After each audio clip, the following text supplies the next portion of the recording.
our dazzling pastor. So, let's call on at sabay-sabay natin i-celebrate ang fabulous at exciting birthday blast for our pastor, Wendell Aquino! So, before anything else, let me reveal some of the secrets behind the private life of pastor. So, excited na ba ang lahat na malaman ang private at secret life ni pastor? The name Wendell, sa tulong ni Google, ay wanderer or traveler.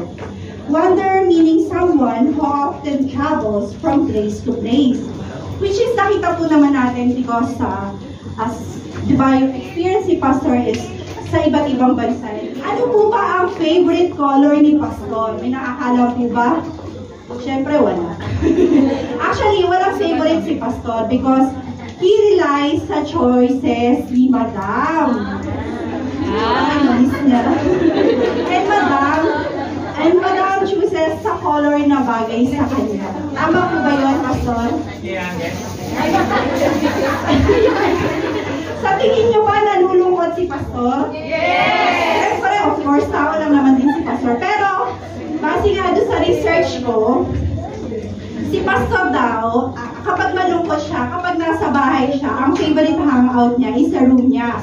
Nagme-meditate at nagpe-pray. Pero if nasa labas naman daw, most of the time nasa coffee shop siya, kasama ang kanyang BFF. So, yung kung sino man ang BFF ni pastor, sa mga susunod na yun. So, ano po ba ang favorite food ni pastor? Any food, basta luto ni Madam? Bulalo daw yun eh. Tama po ba, pastor? Luto ni Madam. Pwede. Siguro sa akin mo. Pwede. Parang may hint na siya kung galing sa akin. Ay, hindi na talaga kami pati mamaya. Baka itlak na ako, di ba? Favorite place to eat? Alam niyo ba kung saan? Hindi.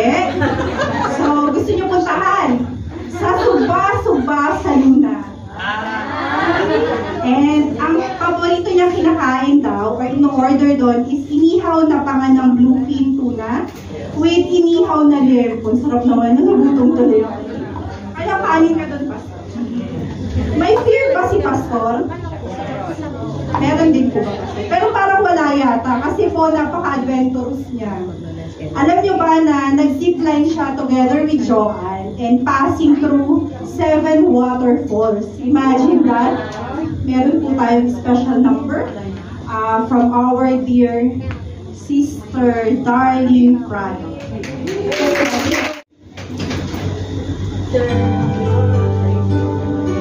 This song title is My Life is in Your Hands. I can be so good. I can be so high. Knowing that what it takes will bring to where you are. Sometimes I forget. Sometimes I can see that whatever comes my way, you'll be with me. My life is in your hands.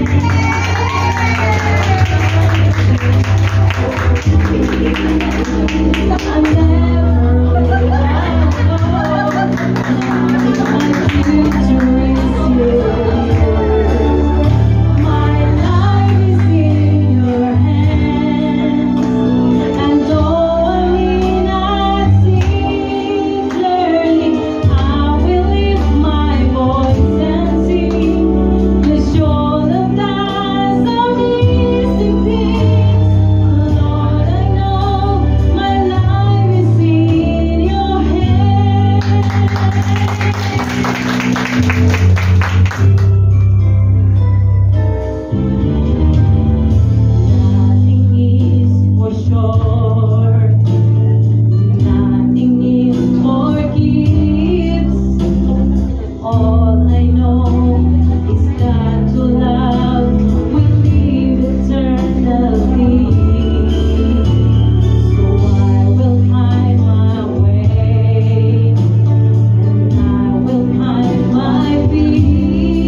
Happy birthday to you. Happy birthday, happy birthday, happy birthday to you. Happy birthday to you. Happy birthday to you. Happy birthday, happy birthday, happy birthday to you.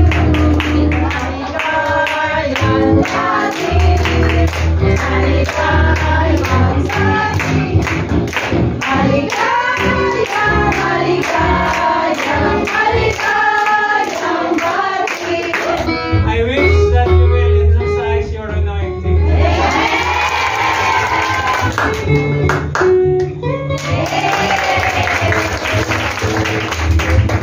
Any message, Pastor? Yesterday, I was serenaded. And okay naman yung serenade. And today, somebody sang a song, I like it. And year after year, I used to celebrate my birthday with my wife, but she's not here today. And yet, it is a good thing that you are here. And anyway, we just talked a while ago last night. Used to call home 3 times a day. And wow, Christmas is coming. But anyway, thank you for everything that you are doing. Thank you for remembering. Thank you for the pleasure of your company. Thank you for being there, being here. And thank you because the Lord has given you to us, and the Lord has given us to you. And for that, I am grateful. And for this age, I am grateful.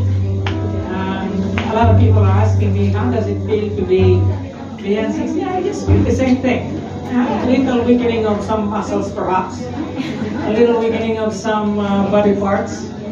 But the feeling is the same. Okay?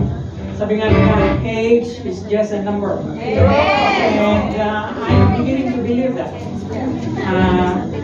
It is very hard kung, and it will always make a difference kung ang tumatanda yung isip. Okay? Praise God, hindi yun ang tumatanda. Katawan lang daw tumatanda. And yet our hopes and our dreams and our inspiration remains the same. And for that, I thank the Lord. And I believe that the Lord has prepared me for you ain't seeing the last of me yet.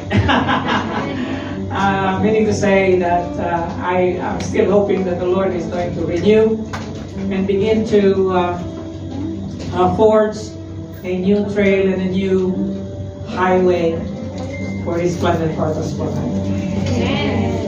Thank you.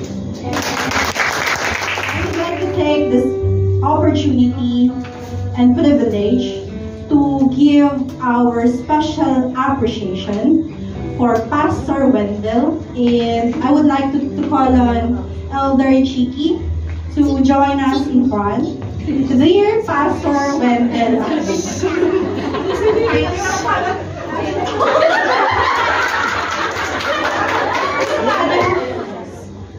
dearest Pastor Wendell Aquino, we thank God for bringing you in this church. We are always grateful and blessed having you as our pastor, mentor, teacher in BBC, father in this church. Your kindness, compassion, and spiritual wisdom have deeply touched our hearts. In Hebrews 6:10 says, God is not unjust. He will not forget your word and the love you have shown Him as you have helped His people and continue to help them. Beyond this, we are all witness how God blessed you and your family abundantly. In behalf of all coordinators, leaders, and members of Lifeway Full Gospel Church, we wanted to express our sincere gratitude and appreciation for your exceptional service, unwavering commitment, and outstanding leadership in being a man of God. We are truly blessed because you touch our hearts, soul, and mind. We love you, Pastor. Siyempre, hindi naman tayo magpapuli kaya kay Elder Chiki. Nagamit tissue po ba kayo dyan? Dear Ate Chiki, your unique gifts are a benefit to our church. Your actions inspire others to dream more, learn more, do more, and become more. You are a great leader, Ate Chiki. In Hebrews chapter 3 verse 13 says, "But encourage one another daily, as long as this is called today, so that none of you may be hardened by sin's deceitfulness." Because your encouragement is so important to the church, God doesn't merely recommend it, He explicitly commands it. And for this, we would like to give our highest appreciation for being an effective and lovable leader of Lifeway Full Gospel Church. We are looking forward for more inspiring people that will be lifted up and to believe for the gifts from God. Keep it up, ate. Madaming tao pa ang matatouch sa mga encouragement and advices mo. We love you. At isa po ako doon sa natouch dahil palagi niya akong sinasabi na, Miki, you have gifts. Palagi niya ako pinupush na gawin.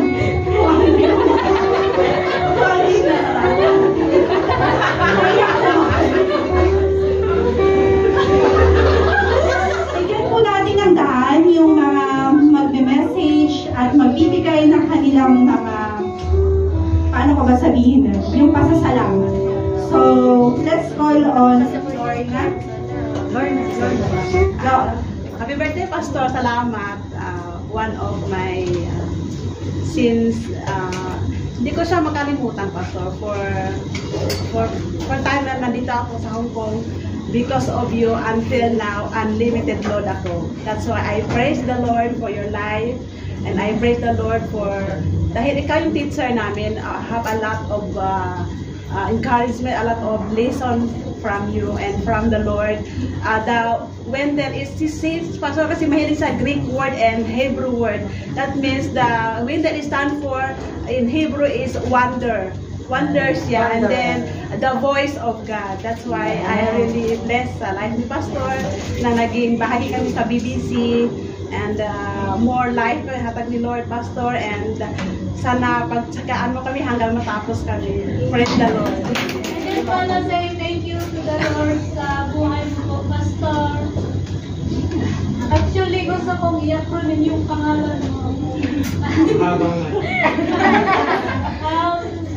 Thank you for the words of God, words of encouragement na binibigay niyo po sa amin at nagsisilbing gabay po natin. Hindi po madali na malayo po kami sa pamilya. Maraming temptation, trials na dumadating. But through the words that you share to us, nagsisilbing gabay po natin ito at this is very essential sa amin na nagsisilbing sa data po namin. And thank you din po for keep on nurturing us. Magaling po kayo magsalita pa kahit na minsan. Salamat po dahil you care for us. And thank you din po sa determination na i-correct kami. I-reshape kami from the old and into the new. Amen. And thank you also for such a good example sa bawat isa sa amin. And thank you for the love and care because tumatayo ba pong tatay sa bawat isa sa amin na nag-guide at nag-encourage kapag kami po ay kami po ang buong family ng Lifeway. Binabati ka po namin ng happy birthday and we pray for you and naway bigyan ka pa po ng Panginoon na magandang kalusugan and we pray for your ministry, Pastor. Yun lamang po and God bless you. Pangalan ng CG Joda. Nais pa po namin batiin ang happy birthday. Dalangin po namin na bigyan ka ng Panginoon ng kalakasan sa pangangatawan, maayos na kalusugan at mahabang taon upang makapaglingkod sa ating Panginoon. Jeremiah 3:15, and I will give you pastors according to my heart, which shall fill you with knowledge and understanding. Salamat sa Panginoon na pinagkaloob ka sa amin bilang ama at pastor sa Diyos. Salamat sa buhay mo, Pastor. Isang malaking tungkulin na pangalagaan ng buhay namin. Wala kami rito ngayon kung walang lingkod ng Diyos. Salamat sa sakripisyo at mahabang pasensya upang maihayag ang banal na salita ng Diyos. Nang dahil sa ipastor, nakilala namin ang Panginoong Jesus. Salamat sa katuruan kung paano namin malampasan ang mga pagsubok o hamon ng buhay. Salamat sa mga aral, salamat sa mga luha, sa mga panalangin, salamat sa katapatan mo. Purihin ang Panginoon sa buhay. Pastor, we are thankful for your courageous faith. Thank you for not being afraid to call us to request us and encourage us to participate your faith in Christ. Thank you for continuing to faithfully care for us. Your example and ministry encourages us to stand firm in our faith. We appreciate your dedication and hard work to make our church strong and stable. We thank God for your life, and we are glad to have you as our pastor, mentor, teacher, and leader. God bless you. Pastor, it's not a message ko. I write a poem for you. And then we say, Sunday is non-negotiable for you, that we must follow through. And every lesson that you do, God's love is never out of reach. As I go back to the preaching you do, I must say I'm blessed to have a pastor like you. Our thanks for all the love you share, a pastor beyond all compare. You lead us with wisdom and love, showing us the way to our Lord above. We're grateful for all you do and wish a happy birthday to you. Thank you po, Pastor. I'm blessed po and thankful sa dahil isa po kayo sa ginamit ng Panginoon magpalitlog po ako. Maraming salamat po kasi siguro po pinag-pray ko po na maalis po ako sa Pilipinas para po muling ibalik po yung faith ko. Salamat po dahil isa ka po sa nakilala ko o ginamit ng Panginoon po. Ibalik po ako. Maraming salamat po sa prayer po sa amin po, lalo na po sa mga nakakasakit. Lalo na po sa akin, Pastor, yung pagbisita mo po sa akin sa ospital, maraming salamat po. Pastor, thank you po sa encouragement sa amin po lahat. Salamat po sa mga salitang Pastor na siya naging lakas ko po, naging matatag po ako. Lahat walang mga pagsubok na dinaanan ko po, nalagpasan ko po. Thank you po at bless po ako. At Pastor, maraming salamat din po yung sinabi mo po na if you take care the yes, yung po.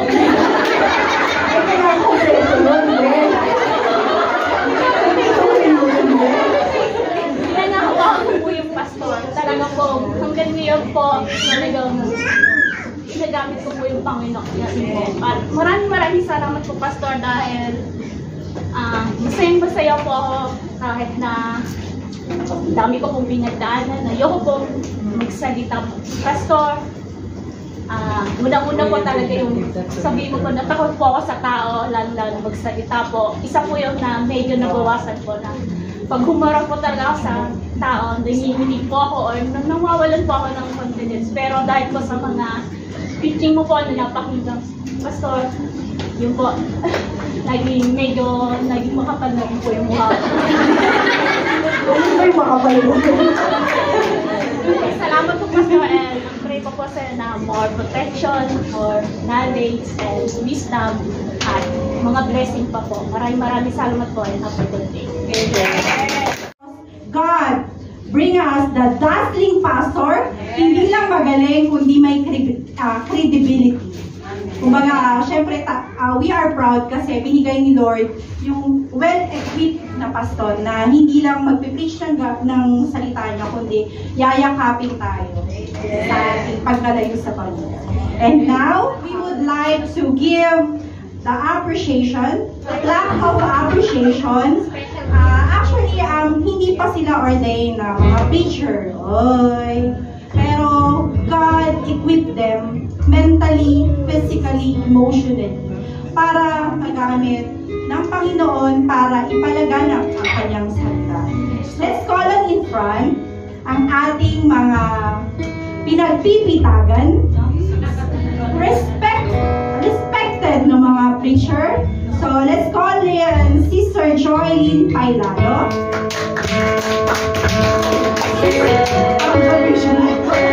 Sister Mylene Ramos. Sister Margie Pumas. Sister Benchay Acapulco.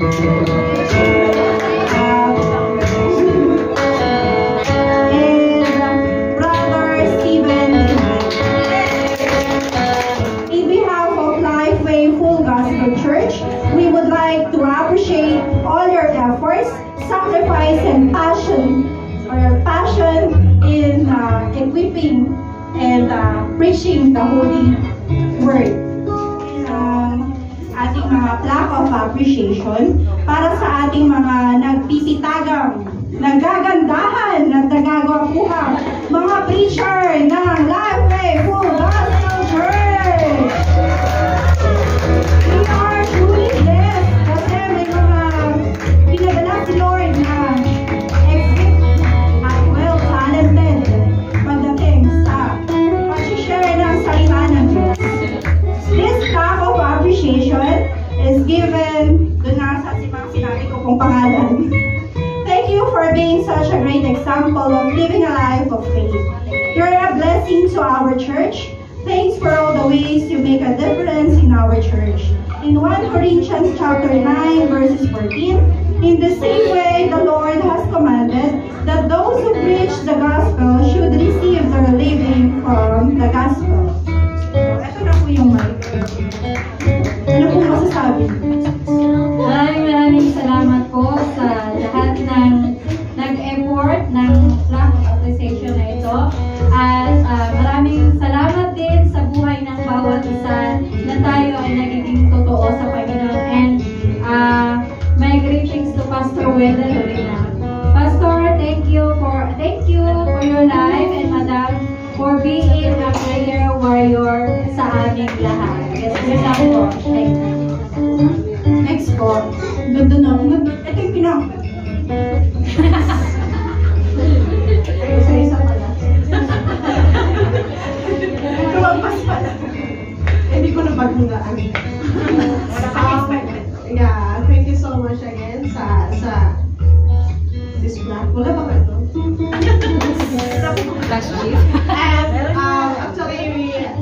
since para kay Pastor to, so we just give this opportunity sa akin, kasi I really don't expect talaga na magamit ako sa ganitong kasi yung my personality is alam mo na.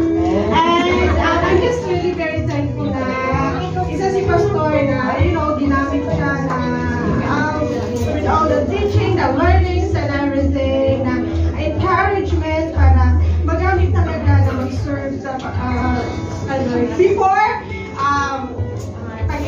pag sinabihan niya ako na ganito, ganyan, I always said no, and then later on, kasi diba, pag lagi na nahiya na ako, ginamit din ni Lord yung hiya na pagno ka na lagi, and then later on, na-realize ko na it's again a privilege na magamit ni Lord. And isa si Pastor na ginawa mo Lord, nagiging sinamit ni Lord para kami mga preacher, may matutunan kami and magamit again sa akin. Thank you so much, Pastor, and happy birthday! And, my God. May God will always be the desire of your heart. And thank you so much again for loving us. And God bless. Sister Mikey. Hindi naman sinabi, mapapamos na word. Pagdawin mo lang sa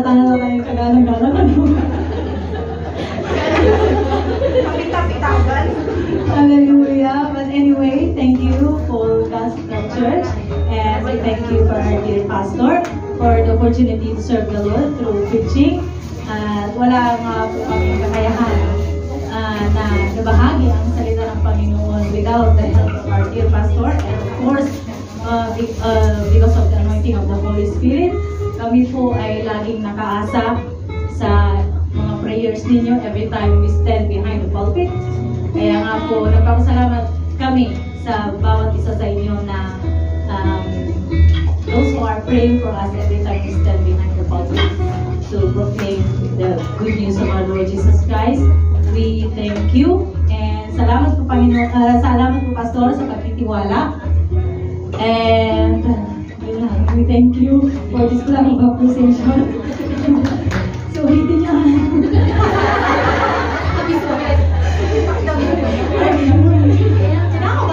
Bakit kayo mamaganito kayo? Anyway, we thank you. Personally, thank you. Salamat. And sa lahat ng mga coordinators, salamat po. And we appreciate you. We appreciate each and every one. Just want to say thank you all. We do it for the God's glory, not for recognition. And yeah, so thank you all, and thank you for He's giving me the opportunity, but I do it for God's glory. Yeah, so thank you all. Teka lang po, bago po kayo magsiupo, tanong lang po namin, what is your favorite Bible verse? Romans 12, 1 and 2. My favorite verse in the Bible is Psalms 46:10. Be still and know that Jesus Christ is God. Mr. Ryan? No, actually, it's just all things work together for good for those who love the Lord. Arrows, if How about Ate? So, Matthew 6:33, seek ye first the kingdom of God and His righteousness, and all these things shall be added unto you. And last but not the least, the message of our elder chief. Alam ko, exempted na po ako. And salamat sa ating mga coordinator na hindi ko talaga akalain nakasali ako. And alam niyo talaga, first time po ako makatanggap ng ganito. Tapos may paikit pa. Nakakabahan na ako. Joke lang yun na. Pero talaga naman, thank you. And nagpapasalamat din ako kay Pastor na hindi dahil sa kanyang pag-i-encourage sa akin na tayo gagamitin ng Panginoon. Hindi sana ako ginagamit ng Panginoon ngayon. And lagi kong sinasabi noon sa kanya na okay na po ako yung pastor na maging taga-linis lang. Pero meron palang dakilang plano ang Panginoon sa buhay natin. Hindi lang tayo mag-stick doon. So, thank you Pastor sa palagi mong pag-i-encourage sa amin and yung trust mo din sa amin na pag iniiwan mo kami, pag umuwi ka ng Pilipinas, I know na panatag ka, na yun nga sinasabi mo, don't burn the church, and hindi naman na we are on top, and hindi naman po sunog. And ayun po, hindi ko po kami handa, hindi na po kami nakapag-retouch. Ayun, salamat po, and kami po ay aabang ulit next year. Mag-ready na po kami. Kailan naman po yung ganito.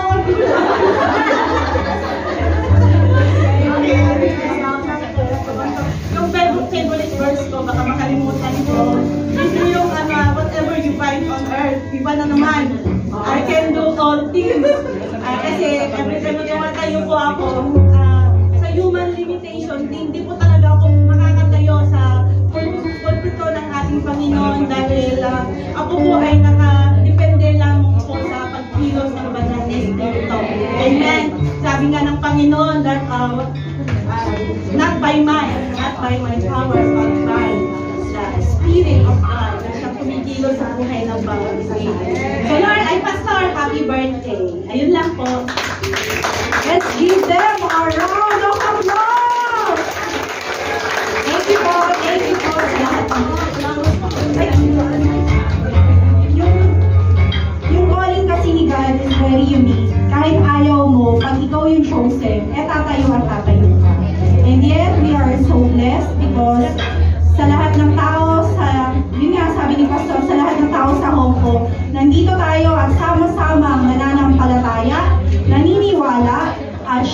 binibida dahil ang Diyos na buhay na ang Panginoong Jesucristo lamang ang bida sa araw na ito. The final message from our dear Pastor Wendell. Thank you. Maiyak na ako sa tagal.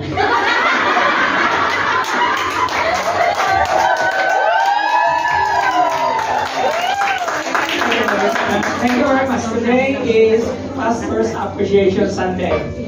And it's not just my birthday, but appreciating those who stood by my side. And I'd like to personally thank our elder. He has done a splendid job. He's done a wonderful job. And every time I go home, I know that I'm coming back to a church na hindi nasunog. Because I know that our elder is capable of holding things together with the ability that God has given her. And also our preachers. And there is always a room for improvement, but they have improved so much already. This is the only time that I went home na hindi ko pinanood yung mga preaching nila. And because I am confident that everything is well with all of us. Thank God for using people like you and me. And sabi ko sa katabi mo, you are next.